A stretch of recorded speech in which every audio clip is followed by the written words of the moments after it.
Bulletin में खुशामदी। सबसे पहले खबर शामिल करते हैं आर्मी चीफ के मगरबी सरहद के दौरे की। जनरल आसिम मुनीर ने जिला खैबर की वादी तीरह में जवानों के साथ दिन गुजारा। मुल्क दुश्मनों को ललकारा, कहा पायदार अमन के कयाम तक दहशत गर्दी के खिलाफ जंग जारी रहेगी। अमन तबाह करने वालों के लिए अर्ज़े पाक में कोई जगह नहीं। मादर वतन का दिफा हर कीमत पर यकीनी बनाएंगे। सिपह सालार ने अजीम कुर्बानियों पर कबाइलियों और सिक्योरिटी फोर्सेस को खिराज तहसीन पेश किया।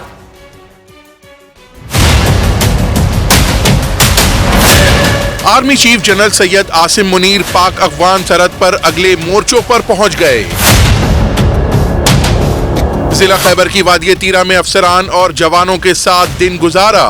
वेस्टर्न बॉर्डर मैनेजमेंट सिस्टम पर ब्रीफिंग और सरहदी बाढ़ के मयार का जायजा लिया। अफसरान और जवानों के अज़्मो हौसले की तारीफ की। दबंग ऐलान भी कर दिया, कहा हम दुश्मनों की मुल्क में कहीं कोई जगह नहीं। जनरल आसिम मुनीर ने कहा पायदार अमन कायम होने तक दहशत गर्दी के खिलाफ जंग कौम की हिमायत से जारी रहेगी। कुर्बानियां देकर हासिल किया गया अमन किसी को सबुताज करने नहीं दिया जाएगा। मुल्क का दिफा हर कीमत पर यकीनी बनाने का अज़्म का इरादा। अमन व इस्तेहकाम के लिए गयूर कबाइलियों और सिक्योरिटी फोर्सेस की कुर्बानियों को खिराज तहसीन भी पेश किया। आर्मी चीफ ने कोर हेडक्वार्टर्स पेशावर का दौरा भी किया। यादगार शोहदा पर फूलों की चादर चढ़ाई और सलामी पेश की। जंगी साजो सामान के मुआयने के दौरान सिपह सालार को ऑपरेशनल ट्रेनिंग और फॉर्मेशन के मुख्तलिफ उमूर पर ब्रीफिंग भी दी गई। इमरान खान और जनरल बाजवा के दरमियान ताल्लुकात जनरल फैज के मामले पर खराब हुए। साबिक army chief general Qamar Javed Bajwa के करीबी जराए की समा के सीनियर एंकर मंसूर अली खान से गुफ्तगू।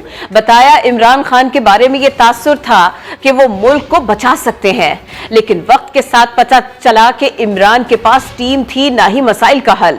असद उमर और परवेज खट्टक ने जनरल बाजवा को तौसी देने की पेशकश की, मगर उन्होंने इनकार कर दिया। नवाज शरीफ से मुताल्लिक सवाल पर जनरल बाजवा के करीबी जराए ने बताया इसमें फौज का कोई अमल दखल नहीं था। जनरल कमर जावेद बाजवा के करीबी जराए ने समा के senior anchor person Mansoor Ali Khan के सवालात का जवाब देते हुए बताया कि 2018 के इलेक्शन के बाद बतौर इदारा सोच थी कि इमरान खान मुल्क को बचा सकते हैं, लेकिन वक्त गुजरने के साथ साथ पता चला कि इमरान खान के पास न टीम थी और न मसाइल का हल। जनरल बाजवा के करीबी जराए ने बताया कि कोर कमांडर की एक कॉन्फ्रेंस के दौरान 26 में से 20 की राय थी कि इमरान खान से दूर हो जाना चाहिए। मार्च 2021 में इमरान खान पर वाजे किया गया कि अब उन्हें फौज की सपोर्ट नहीं मिलेगी। वजीर आजम हाउस की कॉल के बाद जनरल फैज को कोर कमांडर पेशावर और जनरल नदीम को DGISI बनाने का ऐलान कर दिया गया। PTI ने इस फैसले को गलत कहना शुरू कर दिया और यूं जनरल फैज के मामले पर भी मामलात बहुत खराब हो गए थे।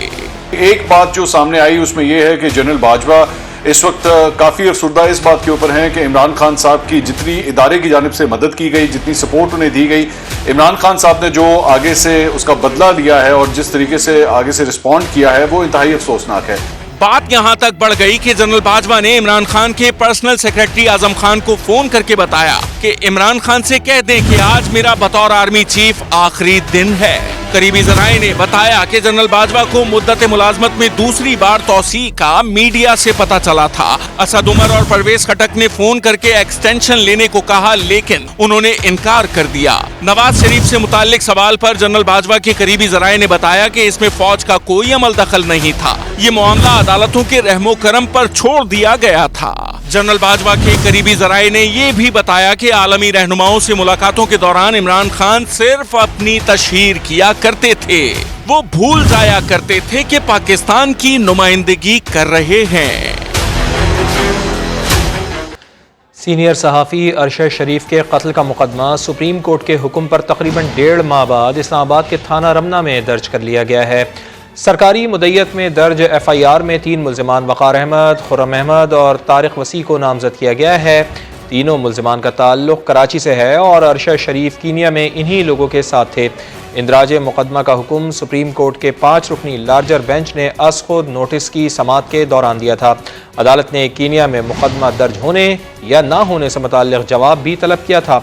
अरशद शरीफ को 22 और 23 अक्टूबर की दरमियानी शब कीनिया की पुलिस ने फायरिंग करके कत्ल करने का दावा किया था। चीफ जस्टिस का कहना है अरशद शरीफ कत्ल केस में किस किस पर उंगली नहीं उठाई गई, हकायक सामने लाना होंगे। वजीर आजम शहबाज शरीफ ने अदालत को मुकम्मल ताउन की यकीन दहानी करा दी। सुल्कनैन इकबाल रिपोर्ट करेंगे। सुप्रीम कोर्ट में अरशद शरीफ के कत्ल पर आज खुद नोटिस की समाअत चीफ जस्टिस की सरबराही में 5 रुकनी बेंच ने की। चीफ जस्टिस उमर अताब बंदयाल ने एडिशनल अटॉर्नी जनरल को मुखातिब करते हुए इस्तफसार किया, फैक्ट फाइंडिंग कमेटी को वापस आए काफी अरसा हो गया, हुकूमती कमीशन की हतमी रिपोर्ट ताहाल सुप्रीम कोर्ट को क्यों नहीं मिली। एडिशनल अटॉर्नी जनरल ने जवाब दिया, वजीर दाखिला राना सनाउल्लाह के देखते ही रिपोर्ट सुप्रीम कोर्ट को दे दी जाएगी। चीफ जस्टिस ने पूछ लिया, क्या वजीर दाखिला ने रिपोर्ट तब्दील करनी है, उनको भी अभी बुला लेते हैं। एडिशनल अटॉर्नी जनरल ने फिर वजीर आजम को ढाल बना लिया, बोले वजीर आजम जायजा ले लें तो फिर रिपोर्ट अदालत को देंगे। जस्टिस एजाजुल एहसन ने पूछा, रिपोर्ट में ऐसा क्या है जो सुप्रीम कोर्ट को भी नहीं दी जा रही। अदालत ने हुकूमत को हिदायत की कि कत्ल का मुकदमा दर्ज करके फैक्ट फाइंडिंग रिपोर्ट जमा कराई जाए ताकि बुध को इस पर समाअत हो सके। अदालत ने अरशद शरीफ से मुतल्लिक मेडिकल रिपोर्ट को भी गैर तसल्ली बख्श करार दे दिया। चीफ जस्टिस ने रिमार्क्स दिए, अरशद शरीफ के कत्ल पर किस किस पर उंगली नहीं उठाई गई, कत्ल के तमाम हकाइक सामने लाना होंगे। मजीद समाअत बुध को होगी। दूसरी जानिब वजीर आजम शहबाज शरीफ ने सुप्रीम कोर्ट के खुद नोटिस का खैर मकदम करते हुए कहा है कि उन्होंने जुडिशल कमीशन के कयाम के लिए चीफ जस्टिस को पहले ही खत लिखा था। हुकूमत इस मामले में अदालत से मुकम्मल ताउन करेगी। जुल्करनैन इकबाल, समा, इस्लामाबाद। PDM सरबराह मौलाना फजलुर रहमान की वजीर आजम मियां शहबाज शरीफ से मुलाकात। पंजाब और खैबर पख्तूनख्वा में मुमकिना आईनी बहरान से निपटने के लिए मुख्तलिफ तजावीज़ तैयार कर ली। दोनों रहनुमाओं ने अपोजिशन की किसी धमकी में न आने का आज़म दोहराया। इस्लामाबाद से उस्मान खान की रिपोर्ट। वजीर आजम और PDM सरबराह ने मुल्क की सियासी मामलात को काबू में रखने के लिए सर जोड़ लिया। हुक्मरान इत्तेहाद के 2 बड़ों ने इमरान खान की सूबाई असम्बलियां तोड़ने की धमकियों से निपटने की हिकमत अमली तैयार कर ली। फैसला किया कि अवाम को जल्द ही माशी रिलीफ दिया जाएगा। दोनों रहनुमाओं ने पंजाब और खैबर पख्तूनख्वा असम्बलियां तोड़ने की सूरत में मुमकिना ऑप्शंस पर मशावरत की और तय पाया कि हर मुहिम जोई का सियासी तौर पर मुकाबला किया जाएगा। कबल अज वक्त इंतखाबात के लिए कोई दबाव बर्दाश्त नहीं होगा। इमरान नियाजी, क्या ये पाकिस्तान से बड़ा है? मर्दम शुमारी के नतीजे इंशाल्लाह 30 अप्रैल तक आ जाएंगे। इलेक्शन कमीशन नई हल्का बंदी करेगा। अक्टूबर 2023 में नए इंतखाबात मुनक्कद होंगे। शहबाज शरीफ और मौलाना फजलुर रहमान ने मौजूदा सियासी और माशी सूरत हाल पर PDM का सरबराही इजलास जल्द बुलाने पर इत्तफाक किया और ये फैसला किया कि कौमी हुकूमत माशी अमूर को बेहतर बनाकर अवाम को जल्द रिलीफ देगी। उस्मान खान, समा, इस्लामाबाद। अब इमरान खान क्या करें? इमरान खान एक और मुस्बत यूटर्न लेकर असेंबली में वापस आ जाए। वफाकी वजीर एहसन इकबाल की समा के प्रोग्राम नदीम मलिक लाइव में गुफ्तगू, बोले मुज़ाकरात के लिए खान साहिब के पास जाने को तैयार हैं, बशर्त ये कि वो मान जाएं। इस वक्त खान साहब को एक मुस्बत सियासत के साथ सामने आना चाहिए। इतने उन्होंने गलतियां की हैं, मान लें कि असेंबली छोड़ना भी गलती थी, तो एक मुस्बत यू टर्न लेके असेंबली में आए, बैठे और आपको एहसन साहब फॉर्मली मेरे ख्याल में एक वक्त भेज के ना आप चले जाएं, डार साहब चले जाएं, उनको दावत देनी चाहिए कि आप मेहरबानी करें असेंबली में आए, आइए इलेक्शन रिफॉर्म डिस्कस करें। जी जी, कि अगले इंतखाब के ऊपर सबका यकीन हो तो आप चले जाएं, उनसे मिलें। बिल्कुल बिल्कुल, हम तैयार हैं, बशर्ते कि वो हमें रिसीव करने के लिए तैयार हो। सुप्रीम कोर्ट ने इलेक्शन कमीशन को इमरान खान, फवाद चौधरी और असद उमर के खिलाफ तौहीन की कार्रवाई जारी रखने की इजाज़त दे दी है। इलेक्शन कमीशन के इख्तियार पर तहरीक इंसाफ का एतराज़ मुस्तरद कर दिया गया। अदालत ने करार दिया, इलेक्शन कमीशन आईनी इदारा है, इसकी कार्रवाई पर हुक्म इम्तना कैसे जारी किया जा सकता है। मज़ीद तफसीलात इस्लामाबाद से जुल्करनैन इकबाल की इस रिपोर्ट में। इमरान खान, असद उमर और फवाद चौधरी के खिलाफ तौहीन इलेक्शन कमीशन की कार्रवाई जारी रहेगी। सुप्रीम कोर्ट ने इलेक्शन कमीशन के इख्तियार पर मोहर तस्दीक जब्त कर दी। हाई कोर्ट को PTI की दरखास्तों पर जल्द फैसला करने का कह दिया। चीफ जस्टिस उमर अता बंदयाल की सरबराही में 3 रुकनी बेंच ने करार दिया कि लाहौर हाई कोर्ट ने तौहीन इलेक्शन कमीशन की कार्रवाई से नहीं, हतमी फैसले से रोका है। इमरान खान, असद उमर और फवाद चौधरी के खिलाफ कार्रवाई कानून के मुताबिक जारी रहेगी। ताहम शौकात नोटिस जारी करने से पहले उनके एतराजात पर फैसला किया जाए। हाई कोर्ट इस हवाले से PTI की दरखास्तों पर जल्द फैसला करें। अदालत ने मुख्तलिफ हाई कोर्ट्स में दर्ज मुकदमात को यकजा करने और इमरान खान को कमीशन के सामने पेश होने का हुक्म देने की इलेक्शन कमीशन की सदा को कबल अज वक्त करार दिया। वजीर आजम के मुअव्विन खुसूसी अता तारड़ की बात करते हैं। उन्होंने वजीर आजम आजाद कश्मीर को सियासी नौमौलूद करार दे दिया। बोले तनवीर इलियास ने इमरान खान को रिश्वत देकर आजाद कश्मीर की वजारत उज़्मा खरीदी। अता तारड़ के मुताबिक कश्मीर कॉज को सबसे ज्यादा नुकसान भी इमरान खान और उनकी टीम ने पहुंचाया। आजाद कश्मीर की तारीख में पहली दफा वजारत उज़्मा की बोली लगाई गई है। सरदार तनवीर इलियास सियासी तौर पे एक नौमौलूद है। जब इसने वजारत उज़्मा खरीदी इमरान नियाजी साहब को रिश्वत का पैसा देके, उसके बाद कश्मीर की सियासत का भी वही हाल हुआ है जो पाकिस्तान की सियासत का इमरान नियाजी साहब कर रहे हैं। कल जो हरकत की मौसूफ ने खड़े होके वजीर आजम की तकरीब के दौरान तल्ख कलामी शुरू कर दी वजीर आजम के साथ। कश्मीर के इलेक्शन में जो शिकस्त का सामना करना पड़ा है उस खिफत को मिटाने के लिए वहां मैंने बदतमीजी कर दी है, मुझे आप शाबाशी का सर्टिफिकेट दे दें। पूरी दुनिया में कश्मीर कॉज को एक धचका लगा है। ये जो मकरू हरकत की है सरदार तनवीर इलियास, इसका खमियाजा आपको भुगतना पड़ेगा। सेंटोरस को आग लगने से पहले 4 शो कॉज नोटिस इशू हुए हैं और 2 show cause notice Imran Niazi साहब के दौर में हुए हैं। हाउसिंग सोसाइटी है तनवीर इलियास की इस्लामाबाद में। 36-36 घंटे आप सोते हैं, दफ्तर आप हफ्ते में 3 दिन जाते हैं, आपकी सारी आदात इमरान नियाजी साहब वाली हैं। कश्मीर की गवर्नमेंट को इतना नुकसान हो रहा है इस शख्स की वजह से। वज़ीर आज़म आज़ाद कश्मीर के ज़ाती हेलीकॉप्टर ने मुजफ्फराबाद क्रिकेट स्टेडियम को हेलीपैड का रूप दे दिया है। गुज़िश्ता रोज़ मैच के दौरान वज़ीर आज़म आज़ाद कश्मीर ने अपना हेलीकॉप्टर ग्राउंड में उतरवा कर क्लब टूर्नामेंट के मैच को रुकवा दिया था। कल से ग्राउंड में खड़े हेलीकॉप्टर की वजह से आज भी मैच नहीं हो सका। क्लब के ओहदेदार के मुताबिक ग्राउंड में क्रिकेट टूर्नामेंट के मैच जारी हैं। टीमों ने बाकायदा हज़ारों रुपए मैच फीस जमा करवा कर ग्राउंड हासिल कर रखा है। ताहम महकमा स्पोर्ट्स आज़ाद कश्मीर इस ग्राउंड को वज़ीर आज़म आज़ाद कश्मीर के ज़ाती हेलीपैड के तौर पर इस्तेमाल कर रहा है। वज़ीर आज़म का हेलीकॉप्टर क्रिकेट ग्राउंड में खड़ा करके ग्राउंड को ताले लगा दिए गए हैं। CDA ने हिफाजती इक़दामात यकीनी न बनाने और तजावुज़ात ख़त्म न करने पर इस्लामाबाद का सबसे बड़ा शॉपिंग मॉल सेंटोरस सील कर दिया। मॉल इंतजामिया और गार्ड्स को बाहर निकालकर चारों अतराफ खारदार तारे लगा दी गई। कार्रवाई पर शॉपिंग मॉल के ताजरों और मुलाजिमीन ने एहतजाज भी किया। आदिल तनौली रिपोर्ट करेंगे।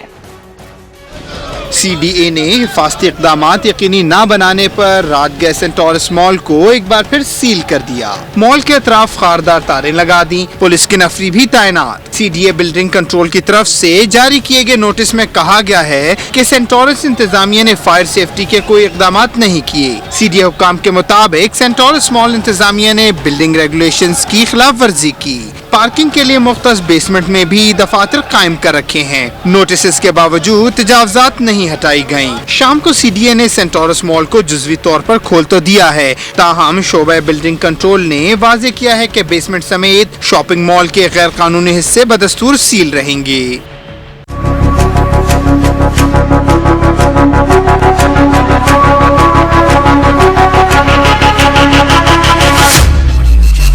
चीन और सऊदी अरब ताल्लुकात में अहम पेशरफ्त। रियाज में चीन सऊदी अरब सरबराही इजलास का आगाज कल से होगा। चीनी सदर शी जिनपिंग सऊदी फरमारवा की दावत पर बुध को सऊदी अरब के 3 रोज़ा सरकारी दौरे पर पहुंच रहे हैं। दौरे के दौरान अहम मुआहिदों पर दस्तखत मुतवक्के हैं। चीन अरब सरबराही इजलास, बीजिंग और रियाज ताल्लुकात में अहम संग मील। चीन के सदर शी जिनपिंग सऊदी अरब में वली अहद मोहम्मद बिन सलमान के मेहमान बनेंगे। ये दौरा एक ऐसे वक्त में हो रहा है कि जब वाशिंगटन रियाज ताल्लुकात नाजुक सूरत हाल से गुजर रहे हैं। आलमी तवानाई की मंडी गैर यकीनी हालात से दो चार है। ऑल जाइंट रियासत के हुक्मरान वर्ल्ड स्टेज पर बहुत अहमियत इख्तियार कर गए हैं। वली अहद मोहम्मद बिन सलमान ने चीन सऊदी अरब इजलास में मशरिक़ वस्ता और शुमाली अफ्रीकी मुल्कों के सरबराहान को मदऊ किया है। सऊदी अरब चीन से माशी ताल्लुकात गहरे कर रहा है। ये चीन का सबसे बड़ा तेल बरामद करंदा भी है। सऊदी अरब चीन इजलास में दर्जनों मुआहिदों पर दस्तखत मुतवक्के हैं। तवानाई, सलामती और सरमायाकारी के शोबों में वसी पैमाने पर ताउन किया जाएगा। वली अहद मोहम्मद बिन सलमान विजन 2030 के तहत मुल्की मईशत का इन्हिसार तेल के बजाय नई सनतों की तरक्की पर कर रहे हैं। सऊदी अरब नए इंफ्रास्ट्रक्चर सयाहत के मेगा प्रोजेक्ट्स पर भारी सरमायाकारी कर रहा है। चीनी तामीराती कंपनियां इस काम में अहम मावन हैं। अफगानिस्तान में एक रोज में 2 धमाके, 7 अफराद जाँ बहक और 13 जख्मी हो गए। अफगान हुक्काम के मुताबिक शिमाली सूबे बल्ख में सड़क किनारे नस्ब बारूदी मवाद का धमाका हुआ। ऑयल कंपनी के मुलाजमीन को ले जाने वाली बस निशाना बनी। धमाके में 7 अफराद हलाक और 4 जख्मी हो गए। सिक्योरिटी फोर्सेस ने इलाके को घेरे में लेकर शवाहिद इकट्ठा कर लिए। दूसरा धमाका जलालाबाद की मनी एक्सचेंज मार्केट में हुआ। इस वाक़े में 9 अफराद जख्मी हुए। फ़लस्तीन में सहाफ़ी शीरी अबू आकिला के कत्ल का मुकदमा इंटरनेशनल क्रिमिनल कोर्ट में दर्ज। अल जज़ीरा टीवी ने कत्ल का मुकदमा इसराइली फोर्सेस के खिलाफ दर्ज कराया। अल जज़ीरा नेटवर्क ने इंटरनेशनल क्रिमिनल कोर्ट में इसराइली फोर्सेस के हाथों कत्ल के शवाहिद भी पेश कर दिए। मौक़िफ़ इख्तियार किया कि अदालत में पेश किए गए शवाहिद इसराइली हुक्काम के उन दावों को रद्द कर देते हैं कि फ़लस्तीनी सहाफ़ी क्रॉस फायर में हलाक हुई थी। मुज़ाकरात के लिए इमरान खान के पास जाने को तैयार हैं, शर्त यह है कि वो हमें खुशामदीद कहें। एहसन इकबाल की नदीम मलिक लाइव में गुफ्तगू। बोले, इमरान खान एक और मुस्बत यू टर्न लेकर असम्बली वापस आ जाएं।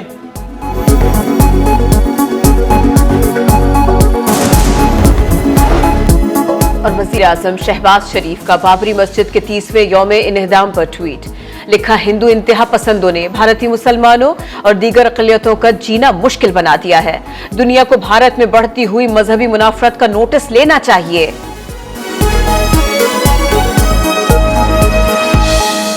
पीटीआई और मुस्लिम लीग क़ाफ में दूरियां बढ़ने लगीं। ज़राए के मुताबिक पीटीआई रहनुमाओं ने इत्तेहादियों पर डबल गेम खेलने का इल्ज़ाम लगा दिया। हालिया बयानात पर वजाहत लेने की तजवीज़ दी तो इमरान खान ने फिलहाल परवेज इलाही के खिलाफ बयानबाजी से रोक दिया। आईने उनको दिखाया तो बुरा मान गए। क्या मुस्लिम लीग काफ और पीटीआई के मामलात पॉइंट ऑफ नो रिटर्न की तरफ बढ़ने लगे? खान साहब से मुलाकात में पीटीआई अरकान असम्बली ने परवेज इलाही और मोनिस इलाही के ख्यालात को पार्टी पॉलिसी के खिलाफ करार दिया और वजाहत मांगने की तजवीज दी। रहनुमाओं ने सवाल उठाया कि तहरीक इंसाफ के वाज़े मौक़िफ़ के बावजूद वज़ीर आला और उनके बेटे ने ऐसा बयान क्यों दिया। दोनों हमारे मौक़िफ़ की नफी कर रहे हैं। पीटीआई अरकान ने वज़ीर आला के बयानात पर शदीद तहफ़्फ़ुज़ात का इजहार करते हुए इत्तेहादियों पर डबल गेम खेलने का इल्ज़ाम भी लगाया। इमरान खान ने फिलहाल पार्टी कारकुनान को परवेज इलाही के खिलाफ बयानबाजी से रोक दिया है। व्लॉगर से गुफ्तगू में सरबराह तहरीक इंसाफ ने हिदायत की कि किसी इत्तेहादी की बात अच्छी नहीं भी लगती तो नजरअंदाज करें। खलीफों की हर बात हमारी लेंथ पर नहीं हो सकती। इमरान खान ने एतराफ भी किया कि हमारे कुछ लोग असम्बलियों की तहलील से घबरा रहे हैं। उन्हें बता दिया है कि असम्बलियां तहलील होने से भी हमारी मकबूलियत कम नहीं होगी। हुकूमत ने मुल्क के डिफ़ॉल्ट होने से मुताल्लिक़ अफवाहें अक्सर मुस्तरद कर दी हैं। वज़ीर मुमलिकत मुसद्दिक़ मलिक कहते हैं कि इमरान खान का रूस से सस्ते तेल के लिए बातचीत का दावा झूठ का पलंदा है। हम इमरान न्याजी की तरह हवा में तीर नहीं चलाते। इस्लामाबाद से देखिए शकील अहमद की रिपोर्ट। रूस से रियायती निर्ख पर खाम तेल और तैयार मसनूआत की दरामद का मिशन। SDPI कॉन्फ्रेंस में शिरकत के बाद वजीर मुमलिकत पेट्रोलियम मुसद्दिक मलिक ने मीडिया को बड़ी बात बता दी। कहा, बात चल रही है, जनवरी के तीसरे हफ्ते में नताइज नजर आना शुरू हो जाएंगे। इमरान खान का रूसी सदर से सस्ते तेल के लिए बात करने का दावा सफेद झूठ भी करार दे दिया। जिस दिन मीटिंग होती है दो सरबराहान की, उसी वक्त मिनट्स रिकॉर्ड हो जाते हैं। वो मिनट्स कहाँ हैं? कहाँ से आप जेब से जो मर्जी लिफाफा निकाल के जो मर्जी कहते हैं वो सच बन जाता है। मुसद्दिक मलिक ने कहा, मुल्क में मालियाती इमरजेंसी लगना अपोजिशन की ख्वाहिश तो हो सकती है, हकीकत नहीं। वजीर मुमलिकत खजाना आयशा गौस पाशा ने डिफॉल्ट की खबरें भी बेबुनियाद करार दे दी। पाकिस्तान इस वक्त डिफॉल्ट नहीं कर रहा है, इंशाल्लाह नहीं कोई खतरा है। एक खतरा जरूर था जब हमने गवर्नमेंट ली थी, परेशान जरूर है। अलबत्ता ये जरूर कहना चाहती हूँ कि कोई क्राइसिस ऐसा नहीं है कि खुदा न खास्ता कि कोई गड़बड़ होने वाली है। वजीर आज़म के मामले खुसूसी बराए खजाना तारिक बाजवा का कहना था कि हुकूमत गरीब तबके पर ज्यादा फंड्स खर्च करना चाहती है, लेकिन IMF प्रोग्राम के तहत फंड्स खर्च करने की गुंजाइश कम है। शकील अहमद, सामा, इस्लामाबाद। इसके अलावा वज़ीर आज़म के मुआविन खुसूसी बराए खजाना तारिक बाजवा का कहना है, फाइनेंशियल इमरजेंसी की महज अफवाहें हैं। फाइनेंशियल इमरजेंसी की कोई तजवीज़ ज़ेरे गौर नहीं।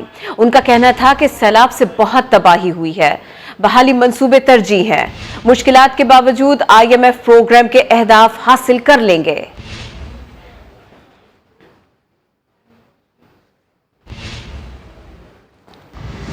अफगानिस्तान में अपनी जान पर खेल कर पाकिस्तानी नाज़िमुल उमूर को बचाने वाले SSG कमांडो असरार अहमद का वीडियो बयान सामने आ गया है। बहादुर जवान ने किस तरह फ़र्ज अदा किया, उन्हीं की ज़बानी सुनते हैं। जो मैं सफ़ीर साहब को उठा रहा था, उसी टाइम मेरे को सीने पे गोली लगे।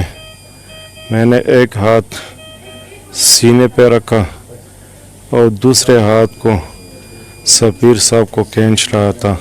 उसके बाद मुझे टांग पे गोली लगी, तो उसके बाद हमारे बाकाया बंदी भी पहुंच गए। उसके बाद मेरा होश नहीं था। आगे बढ़े, कराची के इलाके बल्दिया टाउन में 11 दिन की बच्ची को मुबैना तौर पर अगवा कर लिया गया। बच्ची के वालिद का कहना है अहलिया बस से उतरी तो 2 मोटरसाइकिल सवार बच्ची को छीनकर फरार हो गए। मजीद जानेंगे chief crime reporter Ahmar Rahman Khan से, जो इस वक्त बच्ची के वालिद के साथ ही मौजूद है। जी अहमर। जी बिल्कुल, इस वक्त हम बल्दिया टाउन में मौजूद हैं, जहां एक अफसोसनाक वाक़या आज पेश आया। 11 रोज की बच्ची को अगवा किया गया है। इस वक्त उनके वालिद शाहिद साहब हमारे साथ मौजूद हैं, उनसे बात भी करते हैं। रूबी मोड़ के पास आके उतरना था, वहाँ उतरी। जहाँ उतरी ना, वहाँ पर 2 बाइक वाले पहले से को खड़े हुए थे ना, उन्होंने वो बच्ची इसे छीनी और बाइक लेके चले गई। उनके पीछे आई है, इसने ये देखा कि आए इस तरफ है, इसलिए हम ये फुटेज देख रहे हैं। मुझे समझ में आ रहा है कि उनकी नीयत में होगा ये कोई सामान है, हम लेके चले जाएं। अगवा का नहीं लग रहा है मुझे ये लग रहा था जैसे कोई चीज़ छीनी इन्होंने, तो थैले में कोई चीज़ होगी, इस तरीके से उठा के गए। अभी अल्लाह करेगा किधर छोड़ के जाएंगे, कोशिश कर रहे हैं। जी बिल्कुल, बल्दिया टाउन के मुख्तलिफ इलाकों के इस वक्त कैमरे, CCTV कैमरे जो हैं वो चेक किए जा रहे हैं, ताकि मुल्जिमान के हवाले से कोई मालूमात हासिल हो सके। जी अहमर रहमान खान अपडेट कर रहे थे। आगे बढ़े, आपको बताएं, कराची में ऑनलाइन कमेटी में करोड़ों रुपए हड़प करने वाली सिद्रा हुमैद ने रकम वापस करने के बजाय तहफ्फुज के लिए अदालत से रुजू कर लिया। आपको रिपोर्ट दिखाते हैं।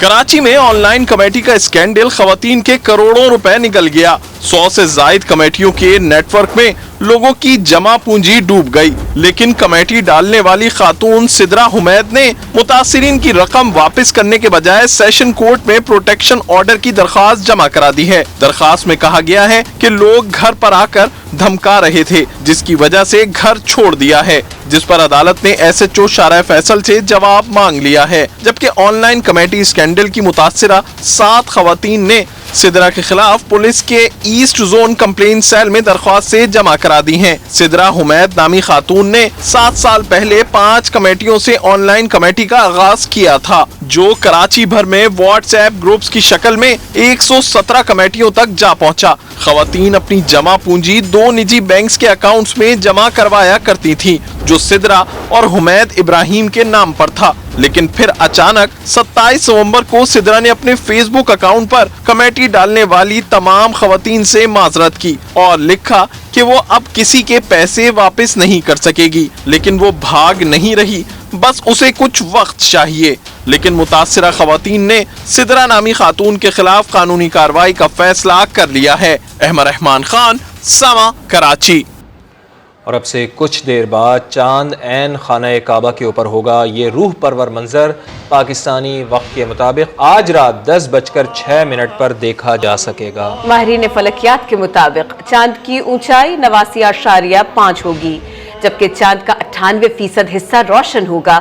चांद का खाना काबा के ऐन ऊपर आना काबा शरीफ से दूरी पर रहने वालों के लिए खाना काबा की समत के तयन में मुआविन साबित हो सकता है। साल में चांद 12 बार अपना चक्कर लगाता है, मगर खाना काबा के ऐन ऊपर आने का मंजर कम ही होता है। और इसी के साथ ही वक्त हो गया ब्रेक का, जिसके बाद दोबारा हाजिर होंगे हेडलाइंस के साथ। देखते रहिए समा।